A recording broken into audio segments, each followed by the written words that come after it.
వి gold trusted gold buyers. మీరు తాకట్టు పెట్టిన బంగారాన్ని విడిపించి ఈ రోజు ఉన్న మార్కెట్ ధరకు కొనబడును.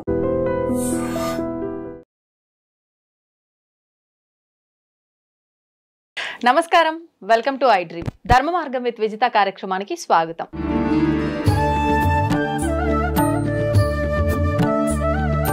ప్రస్తుతం మనతో పాటు ఉన్నారు వేద పండితులు పవన్ కుమార్ శర్మ గారు. ఇప్పుడు వారితో మాట్లాడి మరిన్ని విషయాలు తెలుసుకుందాం. నమస్కారం అండి. నమస్తే. మామూలుగా మనం మాట్లాడుకుంటూ ఉంటాం ప్రతిదీ కూడా రుణం రుణం రుణం అని చెప్పి. అంటే రుణం అనగానే చాలా మంది ఒక అప్పు విషయంగా, డబ్బుల అంటే ధనానికి సంబంధించిన విషయం మాత్రమే రుణంగా భావిస్తారు. కానీ రుణంలో కూడా చాలా రకాల రుణాలు ఉంటాయి. అంటే ఫర్ ఎగ్జాంపుల్కి మనం ఒకరి దగ్గర ఏదైనా తీసుకున్నాము అని అంటే ఖచ్చితంగా వాళ్ళకి మనం రుణపడిపోతుంటాం అంటారు. నిజంగా ఇలా రుణంలో ఎన్ని రకాల రుణాలు ఉన్నాయి? ఆ రుణాన్ని మనం తీర్చుకోకపోతే ఖచ్చితంగా మరొక జన్మలో మళ్ళీ వాళ్లకు సంబంధించిన వాళ్ళుగా వచ్చి అది తీర్చుకోవాల్సి వస్తుంది అంటారు.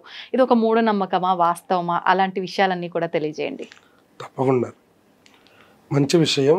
ధర్మం అనేటటువంటి విషయంలో మనకి మొట్టమొదట ఏర్పడేటటువంటిది మనుష్యుడి జన్మకి మొట్టమొదట 3 రుణాలు పుట్టంగానే ఏర్పడుతున్నాయి అని మనకి ధర్మశాస్త్రం చెప్తున్నది. జన్మ తీసుకోగానే 3 రుణాలు ఉన్నాయి.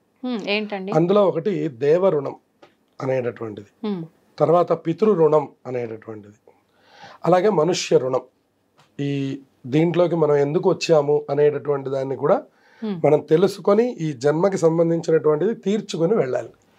మన సనాతన ధర్మం మనకి ఎప్పుడు అదే మాట చెప్తుంటుంది, నువ్వు ఎందుకు వచ్చావో తెలుసుకో అనేటటువంటి మాట చెప్తూ ఉంటుంది. అట్లాగే పితృ రుణం అంటే మనందరికీ తెలిసిందే. మనల్ని కన్నటువంటి తల్లిదండ్రులకి తల్లికి రుణాన్ని మన జన్మ మొత్తంలో మనం ఎప్పుడు తీర్చలేంట, కానీ తండ్రి రుణం తీర్చుకునే అవకాశం ఉందిట.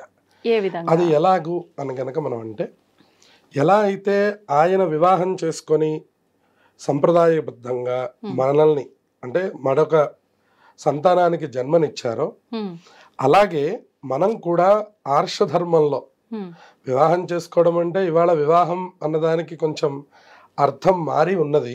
అలా కాకుండా సంప్రదాయబద్ధమైనటువంటి వివాహం చేసుకొని చక్కగా భార్యతో ఒక సంతానాన్ని కనుక కన్నట్లయితే మన తండ్రి గారి రుణాన్ని మనం తీర్చుకున్న వాళ్ళం అవుతాము. అంటే వారసుని కనడం ద్వారా తీరడం ద్వారా అవుతుంది. పుత్రో రుణాత్ విముచ్యేత పుత్రస్య ముఖ దర్శనాత్ అని ఉన్నది ధర్మశాస్త్రంలో. తండ్రి గారి రుణం ఎలా తీరిపోతుంది అని అంటే పుత్రుడి యొక్క ముఖ దర్శనం అవ్వడం వల్ల తీరిపోతుంది అని మనకి చెప్తున్నారు. ఇక దేవ రుణం అని మనం ప్రస్తావించాం. ఇప్పుడు పుత్రుడి యొక్క ముఖ దర్శనం అన్నారు కదా, అంటే ఇప్పుడు మీరున్నారు, మీ నాన్నగారు మీ సంతానం యొక్క ముఖం చూసిన మరుక్షణమా, లేదంటే మీరు మీ సంతానం యొక్క ముఖం చూడడం ద్వారా? ఓకే అండి. అలా అంటే ప్రతి వాళ్ళు కూడా, అందుకనే ఇది వరకు వంశక్రమము, మగపిల్లవాడు అనే తాపత్రయం ఎందుకు పడుతూ ఉండేవారు అని అంటే కనుక ఈ రుణములు తీర్చుకోవడానికి అని అర్థం అన్నమాట. వంశం నిలబెట్టడానికి అనేటటువంటిది ఒక మాట అయితే, ఈ రుణములు కూడా తీరిపోతూ ఉంటాయి, లేదంటే ఈ రుణం అలాగే ఉండిపోతుంది, పితృ రుణం. ఇప్పుడు ఇది ఒక మగవారి విషయంలోనేనా, ఆడవారికి కూడా సంతానం కలిగిన వెంటనే తండ్రి రుణం తీర్చుకునే అవకాశం ఉంటుంది? అది వారసుల కిందకి రారు కదా, ఆడవారికి రారు కాబట్టి ఇది మగపిల్లవారి యొక్క దృష్టిలో మనకి ఎక్కువగా వస్తూ ఉంటుంది. ఇక మూడవది దేవ రుణం అని మనం మాట్లాడుకున్నప్పుడు, దేవతల యొక్క రుణాన్ని ఎలా తీర్చుకోవాలి అంటే, మనుష్య ఉపాధిని మనకి ఇంత వైభవంగా భగవంతుడు నిర్మాణం చేశాడు. ఎందుకంటే మనకి సరిగ్గా చెవులు, ముక్కు కరెక్ట్గా ఎక్కడొక్కడ ఎట్లా అందంగా సెట్ అవ్వాలనేటటువంటివన్నీ కూడా ఆ పరమాత్మ నిర్ణయించి మనల్ని పంపించాడు. ఉదాహరణకి ఒక్కటి ఉండాల్సిన చోట ఒకటి ఉందనుకోండి, దాన్ని మనం కురూపి అని పిలుస్తాం, వాడిని మనం చూడలేం. ఉదాహరణ కన్ను కొంచెం కిందకి దిగింది అనుకోండి, మనం చూడలేం. అలాగే పన్ను కొంచెం కిందకి దిగింది అనుకోండి, అది కూడా చూడలేం మనం. అందువలన ఆ నిర్మాణం అంత గొప్పగా చేసి పంపించినటువంటి యొక్క దేవతల యొక్క రుణాన్ని తీర్చుకోవాల్సిన అవసరం ఈ మనుష్యుడి మీద ఉంది. మరి దేవతా రుణం ఏ విధంగా తీర్చుకోవచ్చు అంటారండి? దేవతా రుణం తీర్చుకునే సందర్భాలు కూడా మనకి భగవంతుడు చాలా సార్లు ఇస్తాడు, కానీ మనం అది తెలుసుకోవడం మన వల్ల కాదు. ఎందువలన అంటే, ఉదాహరణకి మనం ఒక సంపాదన అనేటటువంటి మార్గంలోకి వచ్చిన దగ్గర నుంచి మళ్ళీ మన రిటైర్మెంట్ వరకు మనకి భగవంతుడు అవకాశాన్ని ఇస్తూ ఉంటాడు. ఉదాహరణకి డబ్బు సంపాదించినప్పుడు మనం ఏం చేస్తాము అనేటువంటి బుద్ధిని పరమాత్మ మనకే వదిలిపెట్టాడు.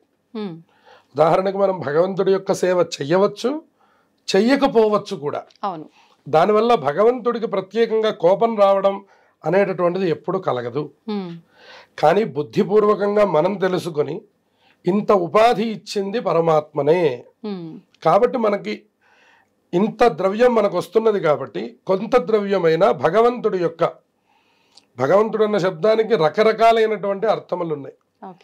దాన్ని మనం స్పిరిచువల్గా తీసుకోవచ్చు, అలాగే మనం సోషల్గా కూడా తీసుకోవచ్చు. మనం దీనంగా ఉన్నటువంటి వాళ్ళ యొక్క సేవ చేసినా కూడా అది యజ్ఞ ఫలం వస్తుంది అని ఉన్నది మనకి, యజ్ఞం చేసినంత ఫలం. ఉదాహరణకి ఒక రోడ్డు పక్కన ఉన్నటువంటి వాడు బాగా ఆకలిగా ఉన్నప్పుడు వాడికి తీసుకువెళ్ళి ఆహారం అందించాం అనుకోండి, ఆ రోజు మీరు ఒక హోమం చేసినటువంటి ఫలం మీ ఖాతాలో వేస్తారు. అలాగే బాగా చలికాలంలో ఉన్నటువంటి సందర్భంలో పాపం రోడ్డు పక్కన అలా ఉన్నటువంటి అంటే నీడ లేనటువంటి వాళ్ళకి ఏదైనా ఒక నీడని ఒక రగ్గు ఏర్పాటు చేయడం, ఎండాకాలం అయితే ఒక గొడుగు ఏర్పాటు చేయడం, వాళ్ళకి ఒక మంచినీళ్ళ బాటిల్ ఏర్పాటు చేయడం, మీరు ఒకసారి కొనిస్తే తర్వాత వాళ్ళు ఎక్కడైనా పట్టుకునేందుకు అవకాశం ఉంటుంది. ఇటువంటి రూపంలో గనక మీరు ఏ పని చేసినా కూడా దాన్ని భగవంతుడు గుర్తిస్తాడు. అందువలన ఈ దేవతా రుణాన్ని తీర్చుకునేటటువంటి అవకాశం ఉంటుందని చెప్పారు. ఈ విధంగా రుణములు అనేటటువంటి దానికి అర్థం. ఇక తర్వాత మనం మన యొక్క సంతానం విషయంలో, ఆఖరికి మనం మన ఇంట్లో పెంచుకునేటటువంటి జంతువుల విషయంలో కూడా శాస్త్రం రుణం అనే మాట్లాడింది. ఎందుకనంటే మనకి చాలా గొప్పదైనటువంటి శ్లోకం ఉంది. ఏంటండి? మనకి స్త్రీ, అలాగే గృహము, అలాగే పశువులు, ఇవన్నీ కూడా రుణముల వల్ల మాత్రమే ఏర్పడతాయి. రుణములు పూర్తయి పొంగానే వాటంతటవే తెగిపోతాయి అని చెప్పని స్త్రీ, గృహము, పశువులు మనకి ఈ మూడు కూడా రుణము ఉంటేనే మనతో ఏర్పడతాయి. ఇప్పుడు చాలా మందికి వివాహాలు కాలేదు అని మనం అనుకుంటున్నాం అనుకోండి ఉదాహరణకి, ఇంకా వాళ్ళకి ఏ రకమైనటువంటి బంధము లేదు, ఏ రకమైనటువంటి యొక్క ఇది కూడా లేదు, వాళ్ళకి ప్రత్యేకమైనటువంటి రుణం ఏమీ లేదు వాళ్ళకి భూమి మీద. అలాగే వాళ్ళకి ఏదైనా రుణం ఉందనుకోండి, తప్పకుండా ఆ బంధంలోకి ప్రవేశిస్తాము, దానికి తగినటువంటి యొక్క సేవను కూడా మనం చేస్తాం. అంటే ఒక జీవితం ప్రారంభం అవ్వాలంటే ఖచ్చితంగా స్త్రీకి సంబంధించిన బంధం ఆ మగవారికి ఉండాలి, ఉంటేనే వివాహం అవుతుంది, ఆ తర్వాత సంతానము, ఈ బంధాలు ఇవన్నీ కూడా ఏర్పడతాయి. అందువలనే రామదాసు గారు మనకి చిలుకని లోపల పెట్టి ఆ తదుపరి నుంచి కూడా ఆ బంధనంలోకి ప్రవేశించారు అని అంటారు. మనకు అక్కడ ఒక అద్భుతమైనటువంటి శ్లోకాన్ని చెప్పారు. రుణక్షయే క్షయం వ్యాపి కాతత్ర పరివేదన. మనకి ఆ రుణం అనేటటువంటిది అయిపోగానే ఎటు వాళ్ళకి వెళ్ళిపోతారు. ఉదాహరణకి కొడుకు కూడా మీరు చూడండి, ఇవాళ అనాథాశ్రమాలు ఏర్పడ్డాయన్నా, అలాగే భార్యాభర్తలు వాళ్ళ యొక్క స్థితిని విడిచి వెళ్ళిపోతున్నారు అన్నా కూడా ఆ రుణము అంతవరకే ఉన్నది. ఆ తర్వాత వాళ్ళ మీద వీళ్ళకి అభిప్రాయం ఉన్నా కూడా వాళ్ళు ఒక చోట ఉండలేరు. వాళ్ళు ఎందువలన రుణం అనేటటువంటిది అయిపోయింది. అది అయిపోయిన తర్వాత వాళ్ళిద్దరూ కూడా ఒక చోట ఉండలేరు. అది తల్లి కొడుకు, తండ్రి కొడుకు, భార్యాభర్త, ఆఖరికి మనం పెంచుకునేటటువంటి మన జంతువు, మనం కట్టుకున్నటువంటి ఎంతో ముద్దుగా కట్టుకున్నటువంటి మన ఇల్లు తో సహా మనం అక్కడ ఉండలేము అని చెప్తున్నారు. అయితే ఒక చిన్న డౌట్, అంటే మరి ఇది ఎలా తీసుకుంటారో మన ప్రేక్షకులు కానీ నాకు అడగాలనిపిస్తుంది. ఇప్పుడు భార్యాభర్తలు కలిసి ఉండలేకపోవడము అనంటే, విడిపోతున్నారు అనంటే అది ఒక రకంగా వాళ్ళకు రుణం అక్కడితో తీరిపోయింది అని, అంటే ఒక రకంగా చూస్తే అది ధర్మ ప్రకారంగా కరెక్ట్, అంతే కదండి? అంటే రుణం ఆ విధంగా చూసుకుంటే. కానీ ఆ విడాకులు ఇదంతా కూడా తీసుకోవడము, విడిపోవడం, ఇదంతా మళ్ళీ ధర్మానికి విరుద్ధము. పురాతన కాలం నుంచి కూడా ఎవ్వరు విడిపోయింది లేదు, ఇప్పుడు ఏంటో అంటే ఈ కలికాలంలో ఇలా అయిపోయింది అని చెప్పి అదొక అంటే ఏమంటారు, ఒక దారుణంలా, ధర్మానికి విరుద్ధంగా చూస్తాము. చూడటం కాదు, వాస్తవంగానే భావిస్తాము. మరి ఇప్పుడు దీన్ని ఇది వాస్తవం అనుకోవాలా, ఇది వాస్తవం అనుకోవాలా, ఎలా తీసుకోవాలి మనం? అంటే మీరు ఇక్కడ ఇంకొక విషయాన్ని బాగా సూక్ష్మంగా గమనించాల్సిన విషయం. ఇప్పుడు విడాకులు తీసుకోవడం అనేటటువంటి దాన్ని మన సనాతన ధర్మం అనేటటువంటిది అంగీకరించడం లేదు. అవును. ఎందువల్ల అంగీకరించలేదంటే మన ఆర్ష ధర్మం, ఆర్ష వివాహ చట్టం, మీరు ఒకసారి కలిసినటువంటి తర్వాత మీరు స్నేహంగా ఉండకపోవచ్చు ఏమో, కానీ మీరు విడిచిపెట్టి అవతలకు వెళ్ళి ఉండండి అని మన సనాతన ధర్మం మనకి ఎప్పుడు చెప్పదు. కానీ రుణం ఏమంటున్నది అంటే మీ రుణం అయిపోయినటువంటి తర్వాత మీరు ఇప్పటికి కూడా మీరు గమనించవచ్చు, చాలా మంది భార్యాభర్తలు మాత్రమే, అవును, లోపల ఉండేటటువంటి బంధములు వేరు. ఈవిడితో ఆయనకేమీ సంబంధం లేదు, ఆవిడతో ఈయనకేమీ సంబంధం లేదు, వాళ్ళిద్దరూ ఒక గూట్లో ఉన్నారు. అదే మన సనాతన ధర్మం, మన మంత్రశాస్త్రం యొక్క గొప్పతనం అని మనకి వైవాహికమైనటువంటి మంత్రశాస్త్రం మనకు చెప్తుంది. వివాహ మంత్రాల్లో అంత గొప్పతనం ఉన్నదట. గతంలో ఆ మంత్రమునకు ఎక్కువ ప్రాధాన్యత ఉండేది కాబట్టి ఎటువంటి కష్టములు కానివ్వండి కాక వాళ్ళు విడిపోయి అవతలకి వెళ్ళేవాళ్ళు కాదు. అవును, ఎంతో తేడాలు వచ్చాయి, ఎంతో ఇబ్బందులు వచ్చాయి. వీళ్ళ గురించి వాళ్ళకి తెలియకూడనివి తెలిసాయి, వాళ్ళ గురించి వీళ్ళకి తెలియకూడనివి తెలిసాయి. తెలిసినప్పుడు కూడా వాళ్ళిద్దరూ మొహాలు చూసుకొని మన బంధం ఇంతే అని వాళ్ళకి వాళ్ళు హద్దులు పెట్టుకుని అంతటితో ఆగిపోయారు. కానీ నీతో నాకు సంబంధం లేదని కానీ ఈవిడ్ని ఆయన తూలనాడడం, ఆవిడ్ని ఈయన తూలనాడడం రెండూ జరగలేదు గత విషయంలో. అందుకనే వైవాహిక ధర్మం అంత గొప్పది అని మన వాళ్ళందరూ ఫారిన్ కంట్రీస్ నుంచి ఇక్కడికి వచ్చి, అయ్యో మనం ఇక్కడ వివాహం చేసుకుంటే ఈ బంధం గట్టిది కాదు, మనం గట్టి బంధంగా వివాహం చేసుకోవాలంటే మనం ఇండియా వెళ్ళి వివాహం చేసుకోవాలి అని ప్రత్యేకంగా వాళ్ళు పట్టుబట్టలు కట్టుకొని, పట్టు చీరలు కట్టుకొని, వాళ్ళు పూల జడలు వేసుకొని, లేనటువంటి అలంకారాన్ని వాళ్ళు తెచ్చిపెట్టుకుంటున్నారు, ఉన్న అలంకారాన్ని మనం విడిచిపెడుతున్నాం. వాస్తవం. అందువలన ఈ మంత్రశాస్త్రానికి ఉన్నటువంటి గొప్పతనం ఏమిటంటే భార్యాభర్తల మధ్య సమస్యలు వస్తాయి, కానీ అది విడిపోయేటట్లుగా అది చెయ్యలేదు. ఇంకా ఇప్పటికీ కొన్ని అలా కలిసే ఉన్నాయి.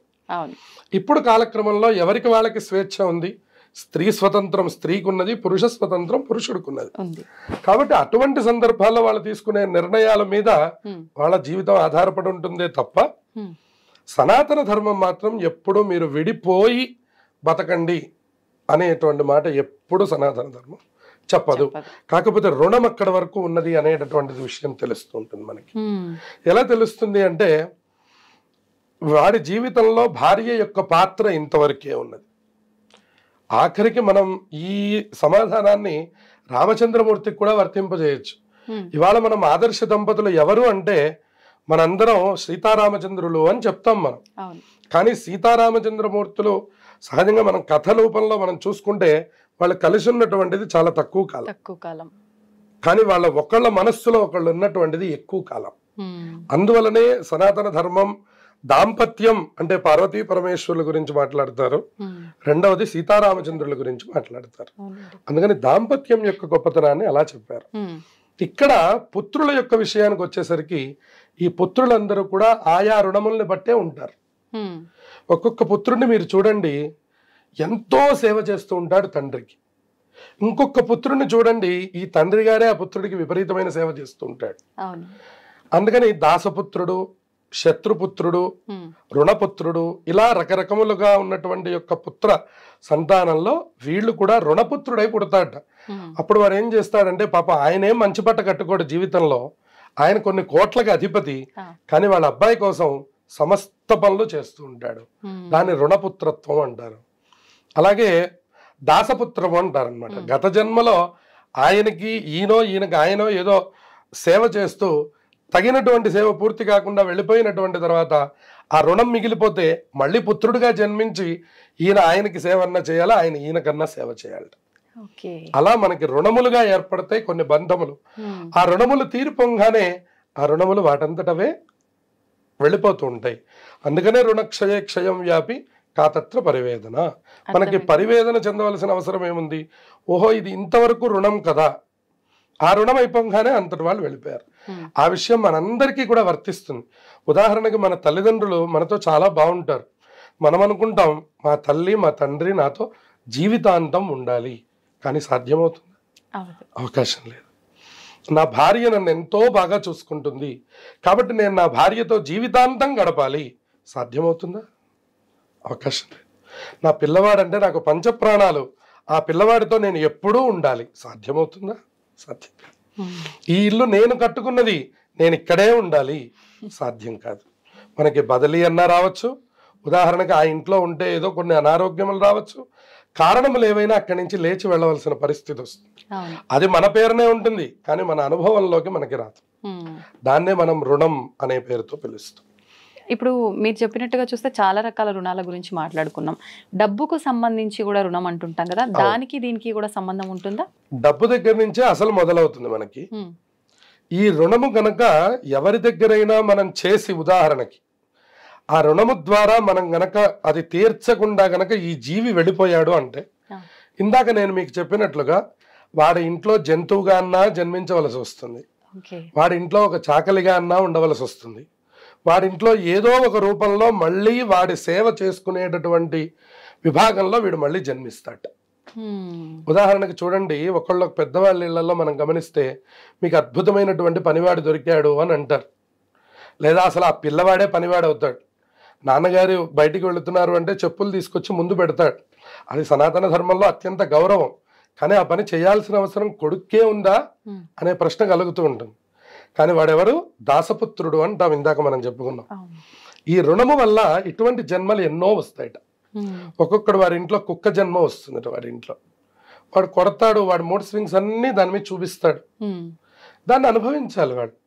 మళ్ళీ ప్రేమ అనుభవించాలి, కోపము అనుభవించాలి, చిరాకు అనుభవించాలి, విసుగు అనుభవించాలి, శిక్ష కూడా అనుభవించాలి. అంటే ఎప్పటికప్పుడు అనుభవించడానికి లేదా? ఇప్పుడు ఈ జన్మలో నేను ఒక కర్మ చేశాను, ఒకరి దగ్గర అప్పు తీసుకోవడమో నేను ఇవ్వడమో చేశాను, అది నేను తీర్చలేదు, మరి దీనికి సంబంధించిన కర్మని, ఆ రుణాన్ని నేను ఈ జన్మలో తీసుకోలేనా, మళ్ళీ జన్మకే తీర్చుకోవాలా?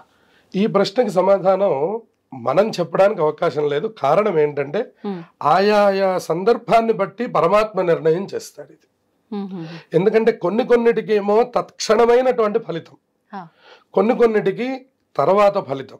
అంటే ఎటువంటి వాటికి తక్షణం వస్తుంది? తక్షణం అన్నదానికి అర్థం, ఉదాహరణకి మనం ఇప్పుడు ఈ పితృ రుణం అనేటటువంటిది అనుకోండి. ఉదాహరణ, ఇప్పుడు ఈ పితృ రుణం అనేటటువంటి దానికి ఈ జన్మంతా మనకి ఒకటే రుణం. మనం పిల్లవాడి యొక్క ముఖం చూడగలిగామా లేదా అనేటటువంటి దాని మీద ఆధారపడింది. ఇంకా దానికి మళ్ళీ తత్క్షణం అనే మాట లేదు. అట్లాగే ఇప్పుడు డబ్బు రుణం తీసుకున్నాం అనుకోండి, డబ్బు రుణం ఈ జన్మలోనే తీర్చాలి. అది మనం ఇప్పుడు తీర్చేసేసి దాన్ని మనం పూర్తి చేసేసుకోవచ్చు. అది మనం చేయలేమా? చెయ్యొచ్చు. ఒకవేళ ఇన్ కేస్ చెయ్యని పక్షంలో ఆ రుణం ఉండిపోతుంది కదా, ఆ రుణాన్ని ఈ జన్మలో మనం అది తీసేసుకోవాలి అని అంటే, ఇన్ కేస్ అన్నప్పుడు ఏమర్థమైంది? మనం వెళ్ళిపోయామని అర్థమైంది, అంతే కదా. ఇన్ కేస్ అంటే ఇక మనం వెళ్ళిపోయాక మనం ఏం చేయలేం కదా. కానీ మనం ఉన్నప్పుడు, అందుకనే గతం వాళ్ళు కూడా రుణగ్రస్తుని అయిపోయాను అని వాళ్ళు ప్రత్యేకంగా బాధపడుతూ ఉండేవారు. ఇవాళ మనం కోరే రుణం తెచ్చుకుంటున్నాం. ఇవాళ మనం ఒక కుర్చీ కొనాలంటే ఈఎంఐలో కొంటాం, అది కూడా రుణమే. అందువల్ల ప్రతిదీ రుణంతోనే మనం తెచ్చుకుంటున్నాం, రుణముతోనే మనం అనుభవిస్తున్నాం. దీని మధ్యలో ఏదైనా జరిగిందంటే ఈ పరమాత్మ దయ, మనం అలా రుణగ్రస్తులమై ఉండవలసిందే. ఎక్కువగా ఇలా రుణాలతో ముడిపడి అలా రుణం తీర్చకుండా ఉండిపోయిన వాళ్ళు మరొక జన్మలో వ్యాధిగ్రస్తులు అయ్యే అవకాశం ఉంటుందంటారా? అంటే ఏ విధమైన ఇబ్బందులు పడతారు? అవి కొన్నిటికి కొన్ని నియమాలు చెప్పారు. ఎవరైతే పీడా సంబంధమైనటువంటిది, అంటే ఇప్పుడు బాకీ తీర్చవలసి, బాకీ మన దగ్గర ఉండి, ద్రవ్యం ఉండి కూడా, ఉదాహరణకి మనం వాళ్ళకి డబ్బులు తీర్చరు. ఈయన 1 లక్ష రూపాయలు వారి దగ్గర తీసుకున్నారు, ఆ 1 లక్ష రూపాయలు ఈయన దగ్గర ఉన్నాయి, కానీ ఎందుకు ఇవ్వాలి అనే నిర్లక్ష్యం చేత వీళ్ళు తీసుకోరు. దాని ద్వారా వాళ్ళకి కొన్ని వ్యాధులు సంక్రమిస్తాయి. ఉదాహరణకి పక్షవాతం అనే వ్యాధి సంభవిస్తుందట. మళ్ళీ అక్కడే దేకవలసినటువంటి పరిస్థితి ఏర్పడుతుందట, అక్కడ నడవలేడుట. అట్లాగే దేవతా సంబంధంగా మనం మొక్కులు అంటాం మనం, అది కూడా రుణమే అని చెప్పాలి. ఉదాహరణకి తిరుమలలో ఎవరో స్వామి దగ్గర మొక్కుకుంటారు, ఇది మనకి కనపడినా కనపడకపోయినా కమర్షియల్ అనుకున్నా కూడా స్వామి దగ్గర ఒక మాట ఇచ్చాము అంటే అది నెరవేర్చి తీరాలి. అదే తిరుమల క్షేత్రం. ఉదాహరణకి తలనీలాలు సమర్పిస్తాం అనుకున్నాం అనుకోండి, ఓ 12 ఏళ్ళు అయింది, ఇప్పుడేంది ఇస్తానులే అని పోస్ట్ పోన్ చేసేసి 12 ఏళ్ల తర్వాత వెళ్తాం మనం. ఒక ఆయన అడిగారు, ఓహో అందుకనే నాకు బట్టతలు వచ్చిందేమో అని అనుకున్నట్టు. అంటే 12 సంవత్సరాల తర్వాత ఇద్దామంటే ఏం లేదు అక్కడ. అందువలన ఈ జన్మలో ఈ సమయంలో మనం మొక్కుకున్నటువంటి మొక్కు ఏదైతే ఉందో అది మొక్కు కానివ్వండి, రుణము కానివ్వండి, ఏదైనా కానివ్వండి, అది ఆ క్షణంలో పూర్తయ్యేటటువంటి మార్గాన్ని చూడాలి. తత్ఫలాన్ని లేదంటే మనం తదుపరి సందర్భాల్లో అనుభవిస్తాం. ఉదాహరణకి వృద్ధాప్యంలో అనుభవిస్తాం. ఇప్పుడు మనం యవ్వనంలో మనం కొన్ని ప్రతిజ్ఞలు చేస్తాం. మాకు మగపిల్లవాడు పుడితే నేను కొండ మీదకి నడుచుకుంటూ వస్తానంటాడు ఒక ఆయన. భగవంతుడి యొక్క అనుగ్రహంతో స్వామికి జన్మించాడు. జన్మించిన ఆనందంలో ఈయన మర్చిపోయినాడు. వాళ్ళకి ఈ జన్మించడానికి ఈ మొక్కుకి ఒక 3 సంవత్సరాల గ్యాప్ ఉంది. ఆ గ్యాప్ లో కొన్ని సందర్భాల్లో గుర్తొచ్చినప్పటికి కూడా మర్చిపోయినాడు. మర్చిపోయేసరికి ఏమైపోయిందంటే ఈ మొక్కు ఈ రుణము అలాగే ఉండిపోయింది. తర్వాత ఎప్పుడు గుర్తొచ్చింది ఇది మళ్ళీ అంటే ఆ పిల్లవాడికి ఎప్పుడో తగలరాని చోట్ల దెబ్బలు తగిలిన తర్వాత అయ్యో వీడికి ఎందుకు ఇట్లా అయిపోయిందన్న తర్వాత అప్పుడు వాడి 12 సంవత్సరముల తర్వాత ఆయన జ్ఞాపకం వచ్చింది. ఓహో వీడికి నేను పుట్టినప్పుడే తిరుమల నేను వాడిని ఎత్తుకొని నడుచుకొని వచ్చి స్వామిని దర్శనం చేసుకుంటాను, నేను నా కొడుకు తలనీలాలు ఇక్కడ సమర్పిస్తాము అని మనం ఆ ఆనందంలో చెప్పేస్తూ ఉంటాం మనం. కానీ అది మనకి తర్వాత గుర్తుండదు. ఆ గుర్తుండకపోవడం వల్ల మనకి జరిగేటటువంటి అపరాధములు కూడా మనల్ని కొన్ని సందర్భాల్లో ఇక్కడే పీడించేస్తాయి. ఇవి మళ్ళీ వచ్చే జన్మకి ఏమీ రావు. అయితే ఇంకొక చిన్న డౌట్ అండి, ఇప్పుడు ఒక కుటుంబంగా వ్యవస్థ ఉన్నప్పుడు ఒక్కరు వ్యక్తిగతంగా కొన్ని డెసిషన్స్ తీసుకోరు, అంతా ఉమ్మడిగా కలిపి తీసుకుంటారు. అటువంటప్పుడు అది ఏదైనా చేసిన కర్మను బట్టి ఆ రుణం తీర్చుకోలేకపోతే ఆ నలుగురు ఉన్న కుటుంబం అనుకోండి, నలుగురు అనుభవించాల్సిందేనా? అది ఏ రకంగా రుణం ఉండిపోతుందంటారు? అది మనం ఇప్పుడు మీరు అన్నటువంటి అభిప్రాయం ఏమిటంటే ఆయా సందర్భాన్ని బట్టి మనం చెప్పాలి. ఉదాహరణకి నలుగురు కలిసి చేసేది ఏముంటుంది అంటే మళ్ళీ మనం అనుకున్నట్టు ఈ దైవదా రుణాలు మొక్కుబడుల దగ్గరికి మళ్ళీ రావచ్చు, శుభకార్యాలకి రావచ్చు, లేదంటే ఇంటికి సంబంధించిన రుణాలు, ఇవన్నీ ఫ్యామిలీ డెసిషన్స్ గా మనం తీసుకుంటాం. ఎప్పుడైతే ఇలా తీసుకున్న తర్వాత యజమాని గారు వెళ్ళిపోయినారు. యజమాని గారు వెళ్ళిపోయినంత మాత్రాన ఆయన ఖాతాలో పాపం ఏమీ వేయరు. ఎందుకంటే ఆ మాట చెప్పిన ఇంకా నలుగురు జీవించే ఉన్నారు.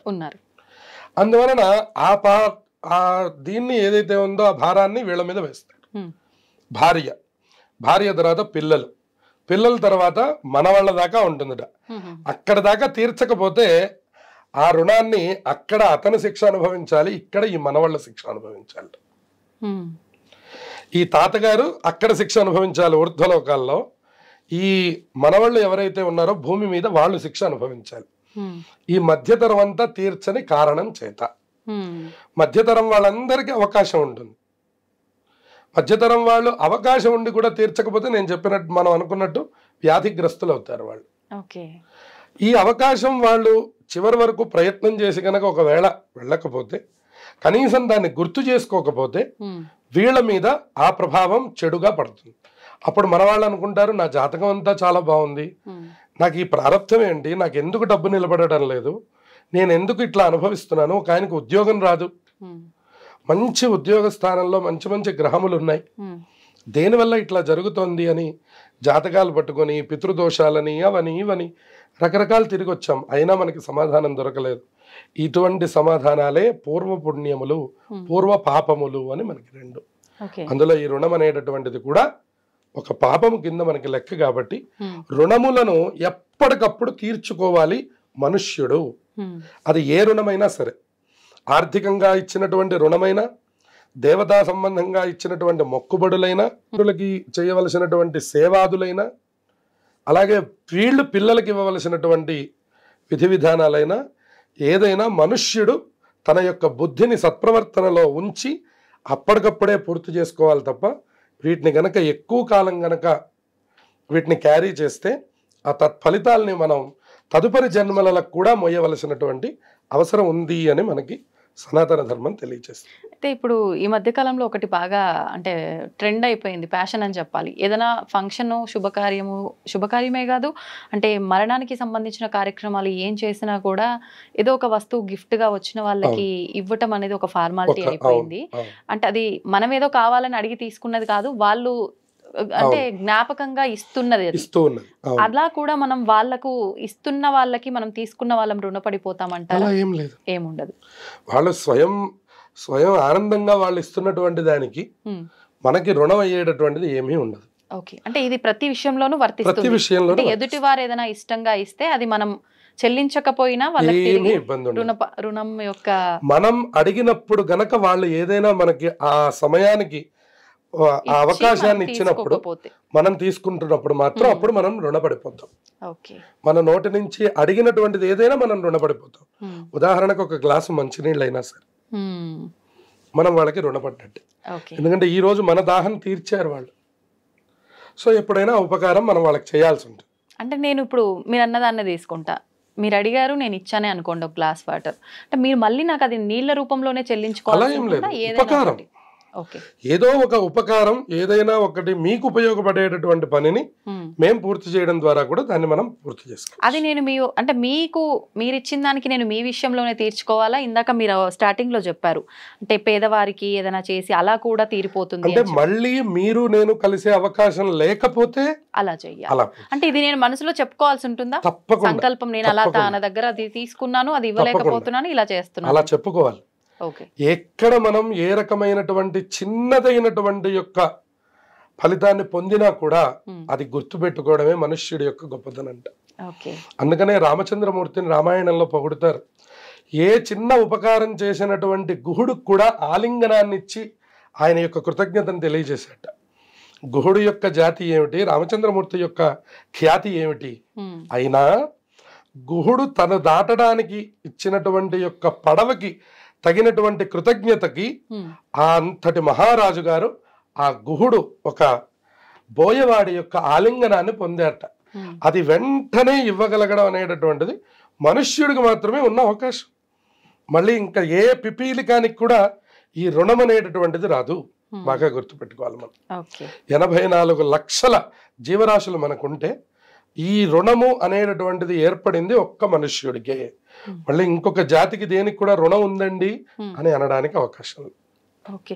అంటే మనం చేసుకున్న కర్మను బట్టే ఇంకొక జన్మ తీసుకుంటాం కదా, జంతువు అయినా క్రిమి కీటకాలైనా వాటికి వర్తించదు రుణం అనేది. ఎందుకని అంటారు? అంటే అది మనంత జ్ఞానం. ఎందుకంటే ఎవరికి ఆదాయ వ్యయములు ఉన్నాయో వాళ్ళకే రుణములు అనేటటువంటిది వర్తిస్తాయి. ఓకే. ఓకే. మనుష్యుడికి తప్ప ఇంకా ఏ ఉపాధికి ఆదాయ వ్యయాలు లేవు. అవును, అవును. అందులో ఆదాయ వ్యయం లేనప్పుడు రుణం అనే మాటే లేదు. ఆదాయం ఉంటే కదండి రుణం. అంతే. పిల్లలకి రుణమే ఉంటుందండి, అలాగే బాగా పెద్దవాళ్ళకి రుణమే ఉంటుంది. అందువలన ఆ సందర్భం కూడా ఎప్పుడు అంటే మనం చెప్పుకున్నట్టు ఒక వయస్సు సంపాదన ప్రారంభమైన దగ్గర నుంచి 60 సంవత్సరములు దాటేంత వరకు మనం రుణగ్రస్తులమే. అది ఏదో ఒక రూపంలో మనం వాళ్ళకి హెల్ప్ చేస్తూ ఉండాలి, వాళ్ళు మనకి హెల్ప్ చేస్తూ ఉండాలి. ఎవరో మనకి హెల్ప్ చేస్తారో మనం వాళ్ళకి హెల్ప్ చేస్తూ ఉంటాం. మన పిల్లలు మనకు కొన్ని పనులు చేసి పెడతారు, మనం పిల్లలకు కొన్ని పనులు చేసి పెడతాం. ఇలా రకరకములుగా మనం రుణగ్రస్తులం అయిపోతూ ఉంటాం. దాన్ని మనం తెలుసుకుంటూ వెళ్ళగలగాలి. ఓకే, నేను ఈ పని చేసినప్పుడు నేను ఈ రుణమును సంపాదించాను, నేను దీన్ని మనం తీర్చుకోవాలి. ఫలానా వారి ద్వారా నేను ఈ ఫలితాన్ని పొందాను అనే కృతజ్ఞత ఎప్పుడూ ఉండాలి. అంటే అది కుటుంబంకి సంబంధించిన వాళ్ళ దగ్గరైనా సరే, ఎవరి దగ్గరైనా సరే. అలా చూసుకుంటే పొద్దున్న లేచినప్పటి నుంచి అస్తమానం ఏదో ఒక పని తల్లి చేసి పెడుతూనే ఉంటుంది ఆ కుటుంబానికి. మనం ఇందాక ఏమన్నాం, తల్లి రుణాన్ని తీర్చుకోలేం, జన్మ మొత్తంలో తీర్చలేరు. తండ్రి రుణాన్ని తీర్చడానికి మార్గం ఇచ్చారు కానీ అది కూడా ఒక మగవారికి. తల్లి రుణాన్ని తీర్చడానికి మార్గమే ఇవ్వలేదండి. ఎందుకంటే లేదు మార్గం. అంటే ఇంకా కృతజ్ఞతతో ఉండి వాళ్ళని చక్కగా వాళ్ళని సేవించుకోవడం తప్ప మార్గమే లేదు ఇంకా. అందుకనే తల్లికి సన్యాసికి కూడా తల్లిని చూసుకోమని ఉన్నది. తండ్రి సన్యాసిని చూస్తే కూడా దండం పెడతారు. ఎందుకంటే ఇంకా ఆయన విడిచిపెట్టేశాడు. ఇంకా ఆయన ఈయన్ని నాన్న అని పిలవరు, ఈయన ఆయన్ని నాన్న కొడుకు అని పిలవలేరు. ఇది మనం ఉదాహరణకి మన శృంగేరి జగద్గురువులు విధుశేఖర భారతీ స్వామి వారి దగ్గర మనం చూస్తూ ఉంటాం. వారి తండ్రి గారు వచ్చినప్పుడల్లా వారికి నమస్కారం చేస్తూ ఉంటారు. వారి అమ్మగారిని చూసినప్పుడు వారు నవ్వుతారు. అంతే. తండ్రి గారు చూస్తే మోహన్ రాకూడదు, ఎందుకంటే రుణం తీరిపోతుంది, తల్లిగారు రుణం తీరదు. అందుకని పెద్దలు శంకరాచార్యుల వారు కూడా తల్లి దగ్గర పెట్టుకొని వారి యొక్క అంత్యేష్టి సంస్కారములు సన్యాసాశ్రమంలో కూడా చేశారట. అంత గొప్పది తల్లి యొక్క పాత్ర. అందుకని తల్లి రుణం తీరదు. ఎన్నాళ్ళైనా ఎంత సేవ చేసినా కూడా, ఉదాహరణకు మీరు ఒక 20 ఏళ్ళు నేను మా అమ్మకి సేవ చేశానండి అని చెప్పుకున్నా కూడా అదేమి తీరే రుణము కాదు, ఇంకా రుణం ఉందండి అని అర్థం. అయితే మీరు కొంత అదృష్టవంతులు అని అనాలి అట్లా ఎవరైనా చేస్తే. ఎందుకంటే ఆ సేవ చేసే యోగం కూడా రావాలి కదా. 80 ఏళ్ళు వచ్చినా తల్లి సేవ చేయడమే కానీ మనం సేవ చేసేది ఇక్కడ ఉంది. మంచినీళ్ళు తాగమని ఇంకా ఆవిడొచ్చి చంపివ్వాల్సిందే కానీ మనం వెళ్ళి ఇవ్వడం అనేటువంటిది చాలా అరుదైన సన్నివేశం మహాకలిలో. మనం కావాలంటే 10,000 ఇచ్చి పని మనిషిని పెడతాం. అది కలియుగం యొక్క ధర్మం. సంతోషం అండి, చాలా చక్కగా వివరించారు. నిజంగా నాకున్న డౌట్స్ అన్ని క్లియర్ అయిపోయాయి ఈ టాపిక్ తో. ధన్యవాదాలు. శుభమస్తు.